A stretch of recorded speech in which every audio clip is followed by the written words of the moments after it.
Hello, and welcome back to another episode of Beyond NSU. I'm your host, Chloe Ryan, and today we are joined by Leonard Madu, a proud graduate from the Mass Communications and Journalism program here at NSU, where he received his bachelor's degree in 2004, and he is currently the CEO of LMC Consulting. Hello, Mr. Madu. Hey, how you doing? I'm good. How are you? I'm good. Can't You complain. look good. You graduated in 2004? Yeah, You don't look like you graduated in 2004. I drink water. As you should, as you should, as you should. Skin clear, looking young. Yeah, There are a lot of people that I know that graduated 2004 do not look like you. I'm sorry to hear that. Okay, so you're back here on your stomping grounds. hmm What's it like to be back? I mean, it's cool because I actually, when I graduated in '04, I moved to New York 2005, stayed in New York till about 2010, then relocated to Atlanta, and I was in Atlanta till about 2017, and just got back to the area then. So, of course, this campus wasn't like that when I was here the last time. So, Yeah. I mean, they made some miraculous changes, and I mean, it looks good, like the TV production. I see they put money into everything.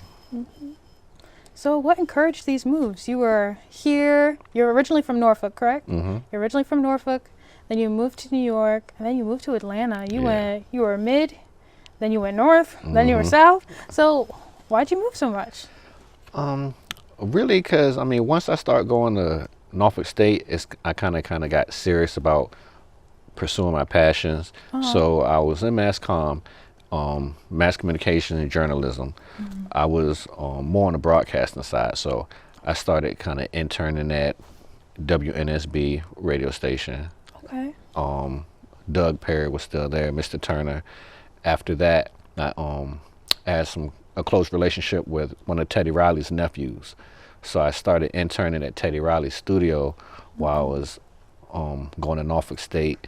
And then after that, I started interning at 103 Jams with the Buddha Brothers, DJ Fonz, Jack of Spades, Corey, Rick G's. Rick G's was an intern when I was interning there. Okay. So we all started there. Heart Attack, who's over at WNSB Radio, and Tony, she was the director of marketing and promotions when I was over there. So I started doing that. Then around that time, when our childhood friends, one of my close associates, started managing the clips. So I started kind of just going along with them when they have videos and different shows locally and things. And then basically just learning from Norfolk State and through the professors, if you really want to be into your field, you have to be where it's abundant at. So for mass comm, after I kind of interned at the stations and kind of ran around the market locally, I just saw it was kind of like a glass ceiling. As far as if you really want to be in the music industry, you have to be like in Nashville or you need to be in New York. Atlanta wasn't really popping at the time at first, so it's really like Nashville, New York, or LA or whatever. So just a lot of connections I made through Norfolk State. The mass comm department, we took a trip. We said, well, I don't know if they still do, but we take a trip to New York, and they kind of connect you and network with a lot of former alumni that used to go to school in Norfolk State. So I met some people from the Source magazine. I met people from MTV, and I still have those relationships to this day. And basically after that, I was like, okay, I got a lot of family in New York. I got some connections, so I'm gonna go ahead and move to New York. So I moved to New York and just kept those relationships and just kept networking and moving on from there. And then just relocated to Atlanta and kept it going. So you did a lot of networking, and it seems like NSU helped you with that, with the New York trip, and, meeting people through your internships. So what are your tips on networking? Because I know I'm pretty shy, so when it comes to networking, I'm like, oh, hi. But how do you take that first step to, network with somebody and then maintain these relationships as well? So Yeah, because really coming to NSU, because before I was kind of, might be quiet, shy, standoffish, but going to college, it's like if you're gonna go to college, you need to take advantage of the experience. It's gonna be a lot of people that you don't know, a lot of people who are not like you. They come from different ethnicities, backgrounds, and etc. So you don't want to close yourself off, because in the future, these are really gonna be that's your network. These are the people you're gonna need to build with and grow with. You don't know who him, her they're going to turn into. They may be CEO, executive, maybe to put you in position. So I just make sure I speak to everybody in the room. I don't know if it's the CEO, it could be the bus boy, manager. And a lot of times when you're networking, people think you have to go to like the top of the food chain. So let's say we're in a networking function, right? And let's say it's Johnson and Johnson.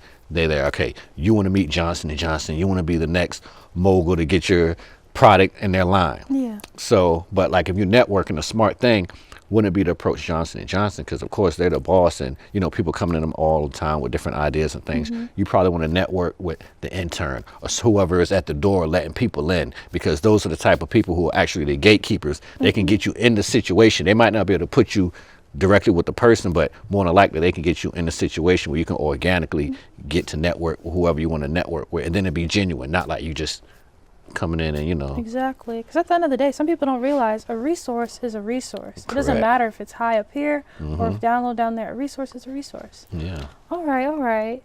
So tell me about your experience interning for the radio station. Which one?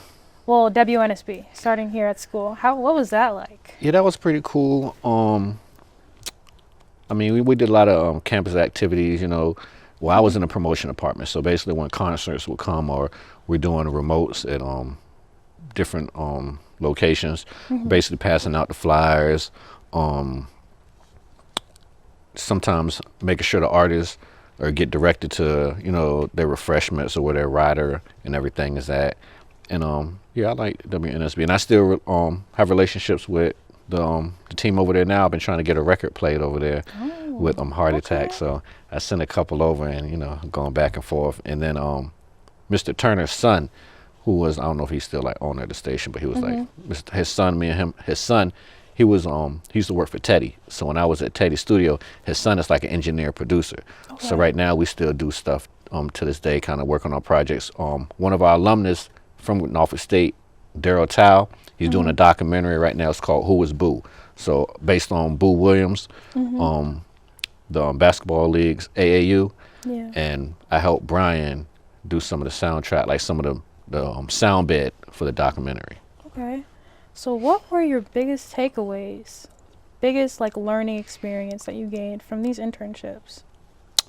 Really, just networking and being a fly on the wall and kind of just seeing how things go, and just meeting people through so with NSU, with that trip, we met some people because we went to a movie, She Hates Me, Spike Lee. They took our class to a movie premiere.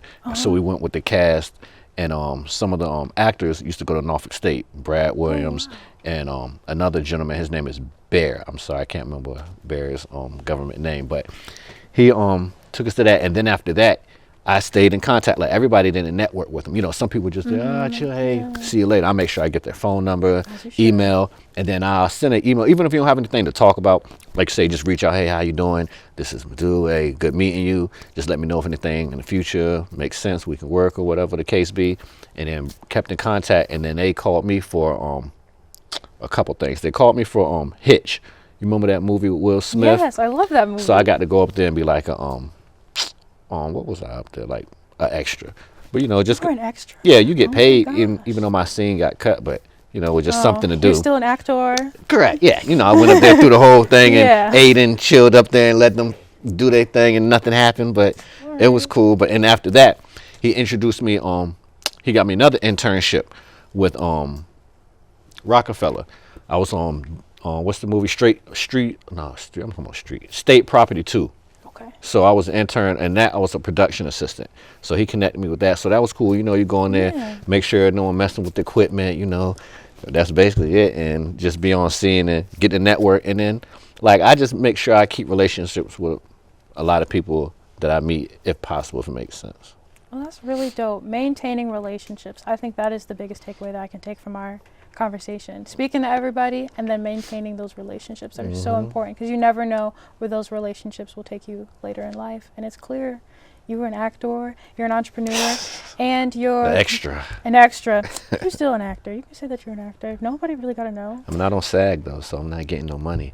You got to get speaking roles. Anytime you get any acting opportunities, make sure you say something. Because if you say a line or two, they owe you money. So that's how you can get that long Even money. if it's like, You got to say even- something. you gotta say something. You got to like, stop.